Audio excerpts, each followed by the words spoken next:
You're listening to the HawgBeat Hour with Andrew Hutchinson, Alex Trader, and Mason Choate on ESPN Arkansas and HitThatLine.com. Now, here's your host, Mason Choate.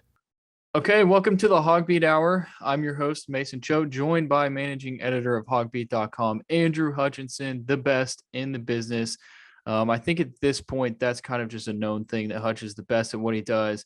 No Alex Trader this week. Kind of been a bad week for the HawgBeat crew, but we're getting through it. It's been a whirlwind of events for Arkansas as well. So let's just start with the coaching changes. Hutch. So Jameel Ashley, D-line coach, gone. DB's coach, Sam Carter, gone. He goes to Ole Miss, but then Arkansas quickly turns it around as if they had a plan in place, and they bring in Dominic Bowman, my bad, not the running back Dominic Johnson, Dominic Bowman from Marshall. So Hutch, just general reaction about those three things happening. Well, first of all, last weekend I did some research, as you know I do, on coaching staffs in the Power Five and how many of them not only have retained their offensive and defensive coordinator, but had not had any staff changes at all. Because up until Saturday, which is when I finished my research, Arkansas had not had any staff changes. It looked like they were going to keep all 10 assistant coaches. That's what Sam Pittman said that he hoped would happen and he thought would happen back in December. Apparently things changed, but Arkansas is one of only like 7 Power 5 schools out of 65 that had not had a single staff change. And so whenever I was hanging out trying to get by, I battled the flu this past weekend. News broke on Sunday afternoon that Jameel Ashley had been fired. I had to quickly track that down. I was able to confirm it. Still no official reason as to why they got rid of him, but he was fired. He was let go. I believe kind of the general thinking is that it had to do with recruiting. That's just because, he didn't recruit super well. I mean, he did help Arkansas land Nico DeVilliers, the defensive end from Maumelle, the in-state kid. But you wonder, he's an in-state kid. Would he have come to Arkansas anyway? JJ Hollingsworth, an in-state kid, low 3-star, probably would have come to Arkansas no matter who the coach was, just because he loves the Hogs. So you throw that on top of the portal recruiting. You thought he was going to maybe be able to get you Jackson Player, one of the top defensive tackles available in the portal, because he coached him for 3 years at Tulsa. And then it turns out now he's going to go back home to Waco and play for Baylor. So you missed out on him. You missed out on Mekhi Wingo, the transfer from Missouri, who goes to LSU. So I guess all of that kind of combines led to Sam Pittman saying, hey, you're not recruiting at the level I expect. There's maybe something else out there. Maybe there is. But at least as of right now, on the surface, it appears that move was a recruiting one. The Sam Carter move was a little bit more head scratching, even as you got through and realized, okay, that he's leaving for Ole Miss. I still don't know exactly what happened there, but it is interesting, as you said, that Arkansas was able to quickly move and have a new guy in place 24 hours later in Dominic Bowman. It was almost, as you said, like they had a plan in place. That makes me think that maybe this was something they didn't necessarily fight too hard. Just kind of connecting the dots. The players' parents have come out and spoken out. I know one of them was on a Twitter Spaces after it all happened and was saying that, several other defensive backs were planning on transferring, but didn't. That's after the 5, I think it was, that did transfer, including Joe Fouché and Greg Brooks. So who knows what was going on there. But needless to say, Arkansas has moved quickly to bring in Dominic Bowman, who on the surface appears to be very similar to what Sam Carter was, kind of a young, inexperienced at the FBS level. He only had 1 year at Marshall. That's his only year coaching FBS football as an on-field assistant. He had previously been at the FCS level, even had a stint at UA Monticello, a D2 school. So he's young. He appears to be able to relate well to recruits. And, if Sam Pittman's going to hire him, he's going to come in here and have to recruit the heck out of it, because that's what Sam Pittman demands of his assistant coaches. So I'm curious what your thoughts are. So, of course, Arkansas had those defensive backs leave, as you mentioned, but they also had a couple come in. You think Dwight McGlothern, Latavius Brini, both those guys came in while Sam Carter was still the defensive backs coach, at least according to the public. And then now you bring in the new defensive backs coach. And I know you wrote a story where you talked with Dallas Young, Arkansas's only defensive back commitment for 2023. And he seemed to have liked Dominique Brown. He said he got on FaceTime with him, talked to him. But I'm thinking specifically about these transfer defensive backs who are coming in for this next season. Do you think that might affect them? I don't think they can do anything at this point now because they're already enrolled. But what do you think about that? That's another reason that the whole Sam Carter leaving for Ole Miss things just kind of is a little fishy to me, because it happened on Monday of this week, which was the last day Arkansas had, based on my understanding, for incoming transfers to get enrolled in classes to be able to go through spring ball and things like that. So I think the ink is already dried on those guys. I think technically they could still get in the transfer portal after spring ball and go somewhere else. I mean, we saw that with Trey Williams last year. He got in the transfer portal at Missouri, and back in December of that year, went to Houston. And then in April, after going through spring ball, I guess, he decided, no, I'm going to get in the portal again. And he ended up at Arkansas. So I guess that could technically happen with one of these defensive backs. I don't expect it to, at least at this point. You would think that they would still like the situation at Arkansas, knowing that they're probably going to come in and be immediate contributors, immediate starters, and help Arkansas build on their 9-win season from this past year. So I'm not too concerned about losing any of those guys, but it is a thought you have to have. And I'm sure it's one that Sam Pittman, when I talked to Dallas Young, he told me that, Sam Pittman had told him the day before it all happened that Sam Carter was leaving. So I'm imagining that they probably did the same thing with those two transfers and gave them heads up and said, hey, this is happening, but here's who I'm bringing in. And I would anticipate them both still playing for Arkansas in 2022. So let's go back to Ashley, though, the defensive line coach. We've talked about this before. I think it's pretty clear that seems to be the position that you need the most right now from the transfer portal. Any names floating around that maybe you have more confidence in than others of them possibly coming and being the new defensive line coach at Arkansas? Yeah, there's a few names being circulated, and I mean we've got some really good subscribers on HawgBeat.com. You go check out the trough, our premium message board. We've got guys that are scouring Twitter, looking Twitter followers, tracking all the Twitter likes and follows and all that good stuff. And they found a few guys that would be potential candidates that I think are legitimate. And I bet that, who knows, by the time we get this published and people are listening to it, they may have a defensive line coach already hired. My guess, though, is it's going to be a similar hire as Bowen from Marshall. Probably a guy that's coming from the FCS ranks or a G5 school that hasn't really been there for very long. Young guy, probably going to make not a whole lot of money. He'll probably get a pay raise from where he's at, but he's probably not going to be making the $300,000 that Ashley was making or the $350,000 that Carter was making. You're going to see them probably save some money there because you've got Kendall Briles waiting in the wings to get that big raise that we know is coming. And so it would be very unlike Arkansas if they just started handing out money and giving everybody raises. My guess is that these changes, since they are being made, they're going to go after somebody like a Michael Scher last year.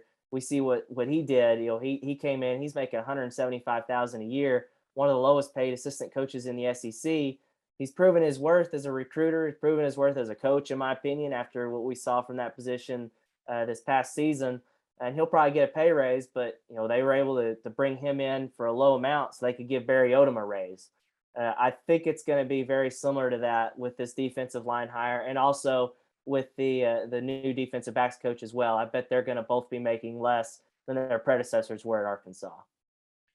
Also, you got to think another name that could get a pay raise is Jimmy Smith. I mean, he's helped a lot on the recruiting trail this offseason, and I've heard from some people within the team that he's next up to get a pay raise, and I think it's much deserved. And he's a guy that's really helped this team as far as recruiting goes. But that seems to be like a trend that Sam Pittman has: is I'm going to bring in these guys who not only can they coach, but more importantly, they can recruit. Because what is Sam Pittman known for? He's known for being one of the best, if not the best, offensive line recruiter in the country. So that is something that you're going to get with whoever Sam Pittman hires. And then the real question is whatever they're doing in practice going to translate onto the field? And that is yet to be seen. But Hutch, before we wrap up this segment, another thing we got to talk about, it was the big news on Thursday, has to do with NIL. So JB Hunt, or no, not JB Hunt, the Hunt family, I believe is the correct terminology, announced that they have the Athlete Advocate Consortium. Their mission statement is: we assist in the development of student athletes to achieve their maximum potential in all aspects of their college experience, with a focus on civic responsibilities and their personal interactions in the community. So basically, just go ahead and translate that for us. Tell it to me like I'm a second grader, Hutch. Well, what I think it is, I think we've seen this at some other places like Texas, where they had, some guys that were getting or basically getting NIL deals tied to like charities and stuff like that, which I think is a great cause. And I think JD Note is the first guy that the Hunt family has signed on with this deal, and he's working with one of the charities that helps feed families in need, and that's something that he struggled with growing up. I read his statement, and that's something that he felt passionate about. So he's going to be able to help out in that regard. In what way, how that looks, I'm not 100% sure yet. At the time we're recording this, it's only been a few hours since that all went down. So I'm anxious to see how it all plays out. But I know JD Note is probably going to get a paycheck from that, and there's probably going to be some other Arkansas athletes across multiple sports, I would imagine, that gets paid in order to do stuff with local communities, local charities, things like that. But again, I think right now it's still pretty early to know exactly 100% what that's going to look like moving forward. It's just, I can say, a very big deal that the Hunt family is getting involved in this, because that's what everyone talked about in Arkansas whenever all this NIL deal stuff went on was, oh, what about the Waltons? What about the Tysons? What about the Hunts? Well, here we are, JB Hunt family stepping up, and they're going to put their money where their mouth is, as they say. And we'll see if this kind of has an impact on recruiting or things like that. But if nothing else, it's going to kind of put Arkansas on a level playing field, if not maybe even above some of the other SEC programs. Yeah, no, I like what you said, though. It's kind of a wait and see thing. All we know is what the press release said today. We know that JD Note is their first guy that is working with them, and everything else is yet to be seen. So, but with that said, it is a big deal. As you mentioned, this is a family that has a lot of money.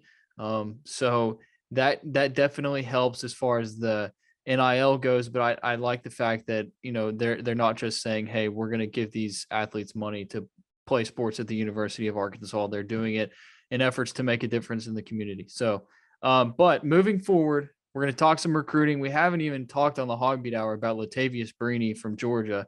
That's a big deal. We'll talk more about that, more recruiting here on the HawgBeat Hour.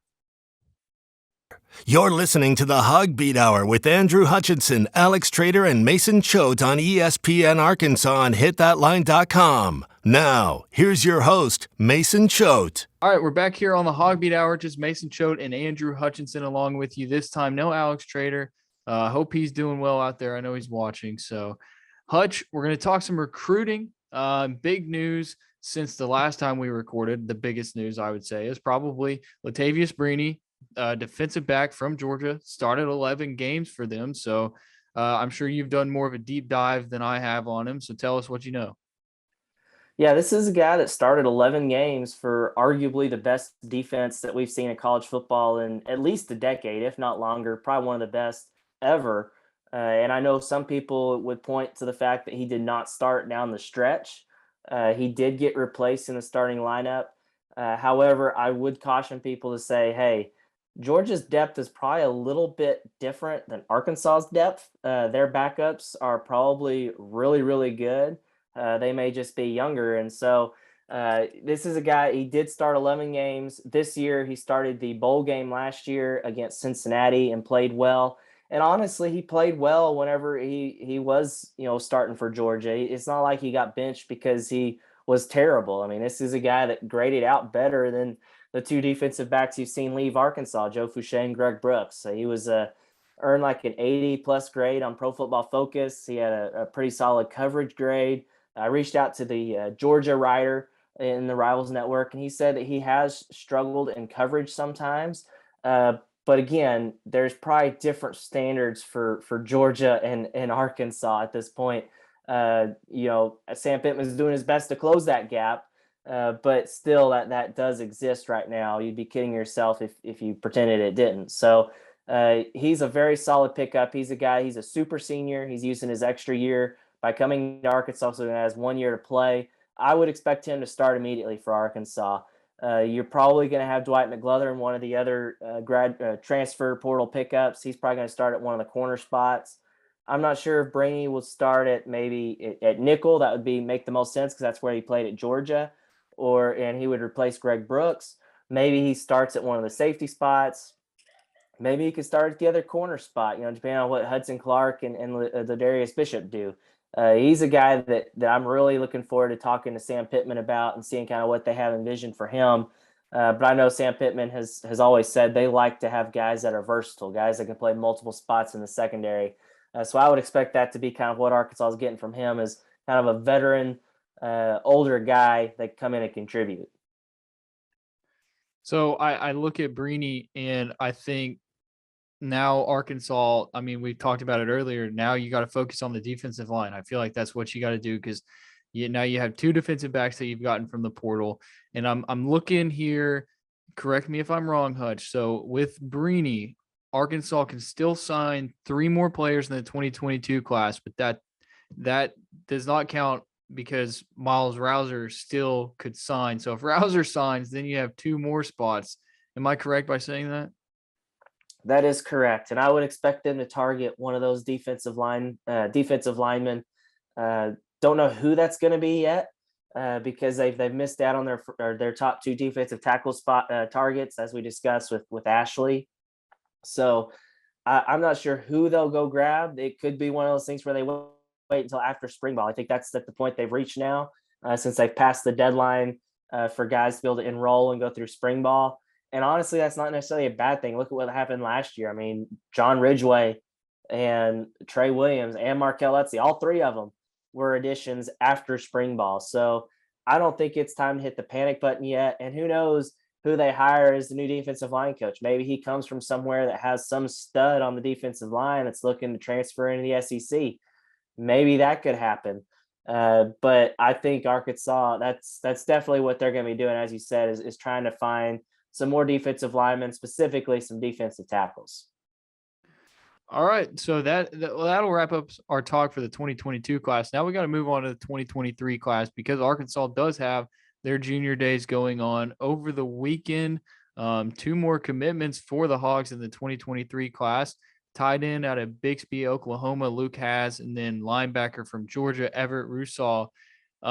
First of all, Haas, I saw a video. He committed in front of the other visitors right there with Pittman, correct? Yeah, that was a really cool video. If you haven't seen it, go check it out. I think we have it in Alex's recruiting recap or whatever of the junior day. That was a really cool moment. Sam Pittman seemed to be surprised. Maybe he knew it was coming, but he seemed to be pretty excited and gave the whole, turn on that damn jukebox slogan that he has. But that is a massive pickup for Arkansas. Number 1 player in Oklahoma. This is a guy that was committed to the Sooners under Lincoln Riley, decommitted, and then now here he is committing to Arkansas. I believe it came down to Arkansas and Oklahoma the first time around, but he wanted to go play for Lincoln Riley, and now he's coming to a school where he's got really strong ties to the program. I think his sister and his aunt maybe went to Arkansas. So it's a really cool thing for him to kind of continue a family tradition by coming to the University of Arkansas. Now he's going to play for the Razorbacks, and he's the 3rd tight end in the class, joining Shamar Easter and Jaden Ham. So pretty loaded group of tight ends. And now Loggins has done a phenomenal job getting those guys in and never giving up on Luke Haas, despite his commitment to Oklahoma. Yeah, I was going to mention the importance of Loggins in that. I mean, 3 tight ends, 2 of them 4 stars. Shamar Easter, also from Ashdown, Arkansas. He's a 4-star. Arkansas is going to be loaded at tight end. You got to think maybe one of these guys could move to receiver, or they could just all play tight end. You just run 2 tight end sets or something like that. But Hutch, also Everett Rusaw, the future is going to be at linebacker because Arkansas continues to have, Bumper Pool comes back at linebacker. Then you bring in Drew Sanders. These are 2 guys that probably won't be at Arkansas after next season. So you need to bring in more young talent, and Arkansas is getting it done at the linebacker position.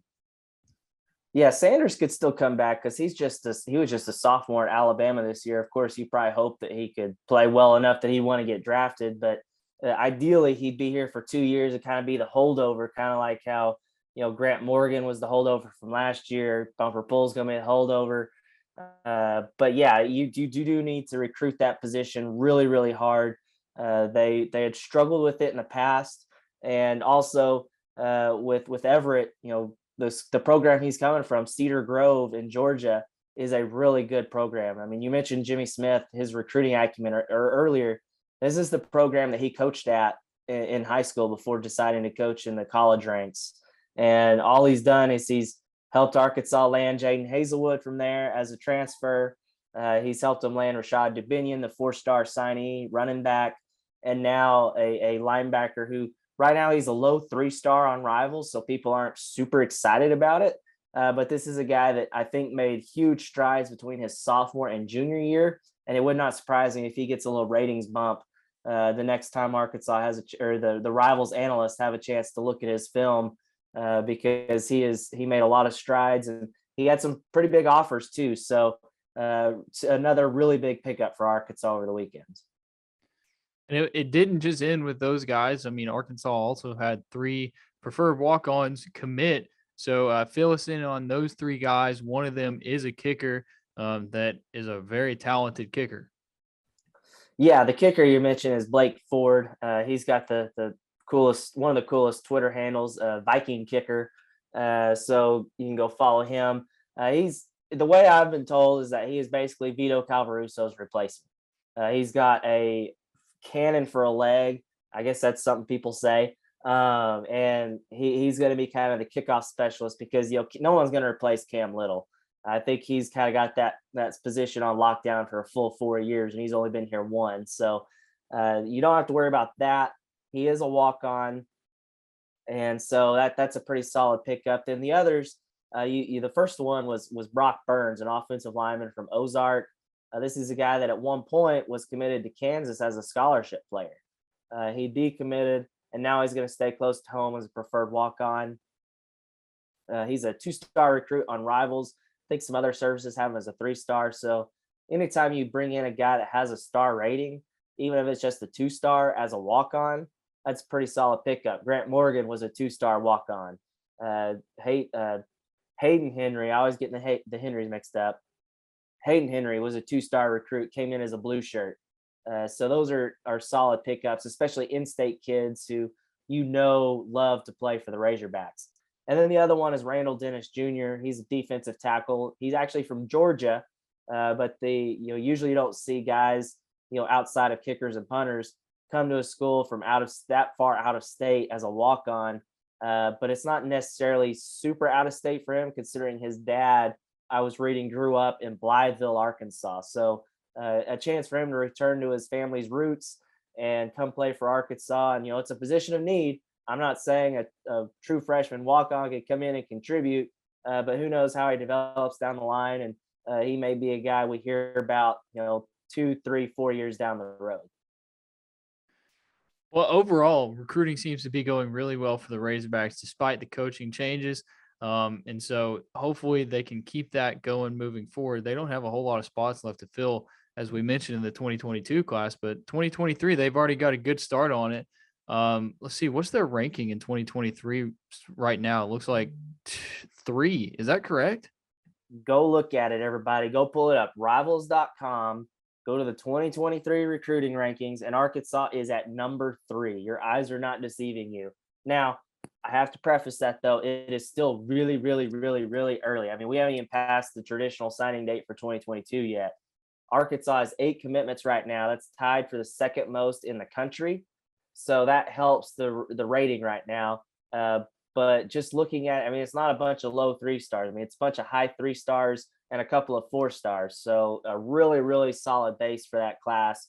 That if the cards fall right, it could end up being a top 10 class for Arkansas. I'm not making that prediction yet, but it is, I believe, in the cards if Sam Pittman and company keep recruiting like they have to start out the class. All right, well, that's going to wrap it up for this segment. We will be back with you up next. We're going to talk some more recruiting. We're going to talk some more basketball, all of that here on the HawgBeat Hour. You're listening to the HawgBeat Hour with Andrew Hutchinson, Alex Trader, and Mason Choate on ESPN Arkansas and HitThatLine.com. Now, here's your host, Mason Choate. All right, we're back here on the HawgBeat Hour talking basketball this segment. I mentioned we're going to talk some recruiting. We got to talk, McDonald's All-Americans, Nick Smith, Jordan Walsh. So now Arkansas has 2 McDonald's All-Americans that are going to be on their squad next year. That doesn't even include the other freshmen transfers that are going to come in. I mean, next year's squad for basketball, everybody's talking about it when they were going through their slump a couple weeks ago. Everybody was like, well, we have next year. And then you also had your crowd, which was like, well, we have baseball season still. But next year's basketball team, Hutch, is the sky the limit as far as like what you got coming in? Because the talent is just going to be crazy. Well, here, how about this for a stat? The last time Arkansas had 2 McDonald's All-Americans in the same class that actually showed up on campus, their names were Todd Day and Lee Mayberry. So I think those guys worked out pretty well for Arkansas. It kind of sets the bar really high for this incoming group. But yeah, I mean, the sky does seem to be the limit. I mean, the other guys that are in that class are all really good. I mean, it's a 5-man class, and all of them are in the Rivals 150. So it's a fantastic class, and personally, I'm really excited to see what those guys bring. I'm going to do my best to try to go watch North Little Rock play at some point this season, so I could see Nick Smith before he is in an Arkansas uniform. But man, pair him with maybe some guys coming back. Jalen Williams, you assume is going to be back. Maybe Devo Davis, improves, and then throw in, as you said, Arkansas is always going to bring in a transfer or two. So it could be a really special year next year. But of course, it's still 2022 right now, and the team seems to be on a roll right now. Yeah, on a roll is correct. They just beat Ole Miss Wednesday night, 5th win in a row. Before we get to Ole Miss, just got to mention the A&M game because it happened before the last time we recorded. What a crazy game that was. Best atmosphere that Bud Walton has had all season. And the overtime period, so the entire game was it was a good game. It was back and forth for a little bit, and then you go to overtime, and what you saw Jalen Williams. I mean, Jalen Williams is just the leader of this team at this point, I believe. His shot where he had the turnaround at the end of the shot clock and nailed it. I mean, that's what's making him so great for Arkansas, is that not only is he just doing his role player thing, kind of what he did last year, and getting a few rebounds here and there, he's now scoring. And he said that in a press conference a few games ago. He said, they're asking me to score more now, and so I guess I can go out there and score more, and that's what he's doing. I believe Musselman said after the Ole Miss game that he made a lot of threes in practice last year, but he never had the green light, and now he kind of has that green light this year. So, Hutch, would you agree that Jalen Williams he's the leader of this team, and he's probably the MVP of this team so far? Yeah, I mean, I think there's really only 2 guys you can make a case for, and it's Jalen Williams and JD Note. And we had this question posed on our message board after the Ole Miss game, said something like, rank the players in like their importance for this team. And I went back and forth. I could not figure out who I really wanted to put number 1, whether it be JD Note or Jalen Williams. I think I put Note on the message board, but here I am several hours later, and I'm starting to question myself. Well, maybe it's Jalen Williams. I really think he is probably the most important player on the team, even though he doesn't necessarily score at the rate that JD Note does. But he does all those little things. He can facilitate. He plays defense. He blocks shots. He's starting to block some more shots lately. He had 6 steals the other day, I believe, against Texas A&M. That's incredible. So he's just doing a little bit of everything. And when he's asked about it after the game, what he thinks about filling up the stat sheet, and he's like, I don't care what my stats are, I just want to win. And that seems to be truly how he plays. If he needs to go out and score to help them win, he'll go out and score. If he needs to take a charge to help them win, that's what he'll do. Yeah, he was actually named SEC co-player of the week, I believe, 16.5 points per game last week, and then 10 rebounds. Here's a stat for you. He now has 6 games where he scored double-digit points, and prior to that, in his career, he had only had 3 games total where he scored double-digit points. So Jalen Williams is on a run with the Hogs, and you mentioned Note. I think as far as scoring goes, you saw against Ole Miss on Wednesday night that Note is just he might take 23 shots, which he did against Ole Miss, but he scores 25 points, and Arkansas wins that game really because JD Note he's just your offense. I don't think that Ole Miss was that great of a team. I think a lot of people can agree that it kind of felt like the South Carolina game where your opponent just can't really score the ball. And at times Arkansas was just keeping them in the game because there were times where Arkansas's offense just couldn't do anything. But JD Note, he continues to be your glue guy, the guy, maybe not glue guy, but the guy that he's going to score your points, and he's the guy that you go to when you need points. And he scores at will sometimes, and then sometimes he has cold streaks. But Hutch, I want to ask you about this guy.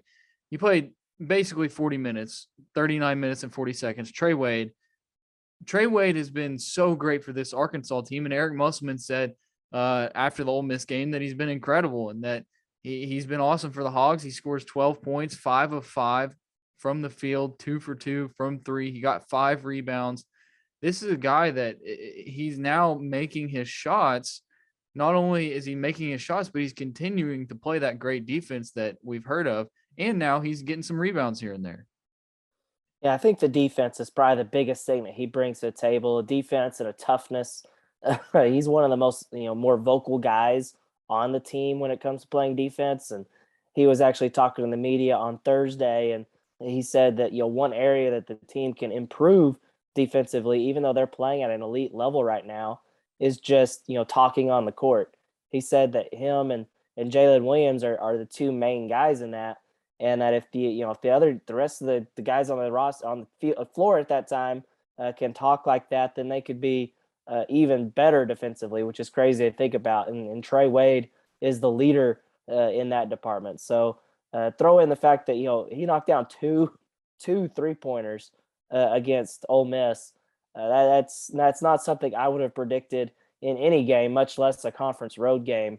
So yeah, he's really bringing some really good things to the floor, and his importance is evidenced in that just how many minutes he played. As you said, he came off the floor for only 20 seconds, and that was like halfway through the first half. So when it mattered most, Eric Musselman wanted Trey Wade on the floor, and that tells me everything I need to know. Yeah, and it's not just Trey Wade's defense that has been awesome. It's Arkansas's defense as a whole.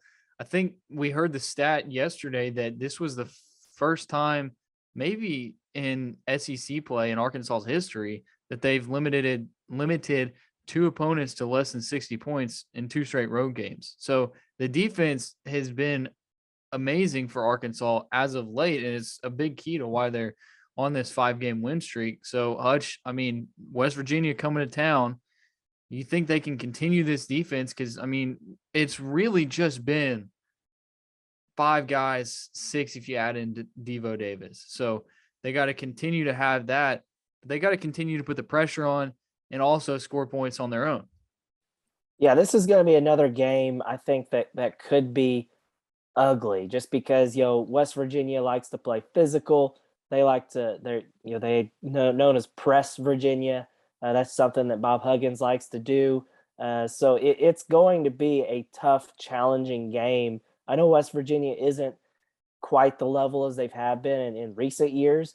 I think they've lost 4 straight, but those games have been against the likes of like Baylor and Kansas and TC or Texas Tech. So really good teams. They're going to be desperate to try to win a game.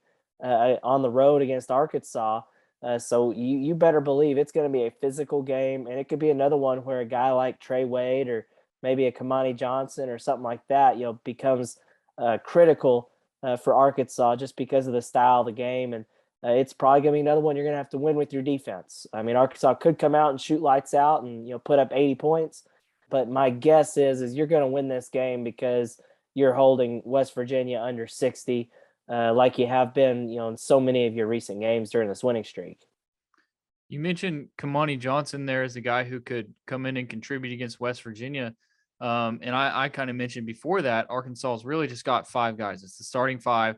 And then Devo Davis is obviously your guy off the bench. I mean, he played 22, almost 23 minutes against Ole Miss. Chris Likes only played 1 minute against Ole Miss. Kamani Johnson played 7 minutes, 44 seconds. Moving forward, aside from Devo Davis, because we know that he's going to probably be your number 1 guy off the bench, who do you think is going to really help this Arkansas team? Is it Kamani Johnson? Is it Chris Likes? Is it maybe a Jackson Robinson, who we saw get his name in the starting lineup for a little bit? Who do you think it could be? Just based on what we've seen in recent games, I feel like Kamani is the most obvious answer, just because Eric Musselman likes what he brings to the table. He brings that physicality. He brings that really hustle on defense. He brings. He's not gonna jack up a 30-foot shot just because he's going to play within himself, and I think that's a valuable thing. And they like his energy. So I think he's going to be that guy. Chris Likes, maybe a couple of weeks ago you'd think that he would be a guy, but man, he just was not very good against Texas A&M, and in recent games, he just goes out there and he dribbles and he drives to the basket, gets into the paint, and he doesn't know what to do with it because he's 5'7", and it's hard to do stuff in there around all these bigger players. So it drove me crazy just watching him just dribble the heck out of the ball. I mean, we know that Devo Davis can do that from time to time as well, and JD Note could do that as well. But it just drove it. Look at the plus minus stat. I know it's not the perfect stat, but Chris Likes has really struggled in that department over the last 4 or 5 games. Even against Ole Miss, he played for 1 minute and he was -2. So it just kind of shows you things have not gone well when he's on the floor. I would say that the most obvious guy that's going to help is kind of like that 7th man. If Devo's the 6th man, I could see Kamani being that guy. Yeah, Chris Likes -10 against Texas A&M.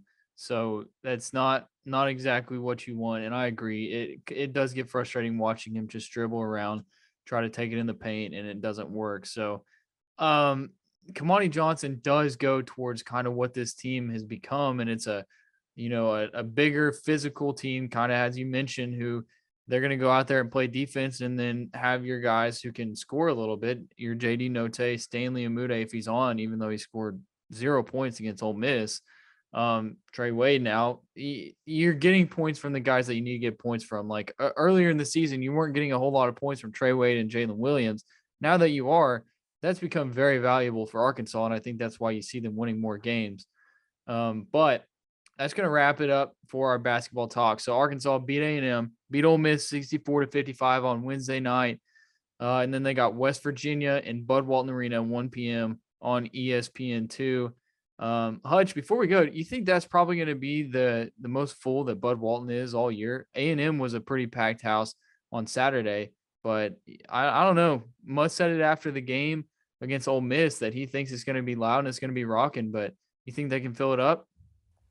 I think so, and I think it also helps that Eric Musselman has launched that what do they call it? The must tickets or something, where if you're not using your ticket and you don't have anyone to give it to or sell it to, you can give it back to the U of A, and they will find somebody to use that ticket and get butts and seats. So they're doing their best to fill that Bud Walton Arena up, and I think it's going to be a fantastic atmosphere, especially for the return of one Gabe Osaboyan. I think everyone remembers Gabe O. So it should be a fun time. Oh, Gabe Osaboyan. I mean, has there ever been a player more frustrating to watch than Gabe Osaboyan? Maybe Chris likes. Maybe that's who it is. There But, you go. yeah, no, I agree with you. I mean, Musselman said that the crowd against Texas A&M was a big factor into why they won that game. So, he probably watched that game and was like, hey, we got to get rid of this whole, we have these season ticket holders who are just, they bought this ticket and they're not showing up to the game. So good on them for doing that. And hopefully it helps out. So, but Hutch, hopefully you start feeling better. Hopefully we can get Alex next week, and we'll talk to everybody else then on the HawgBeat Hour.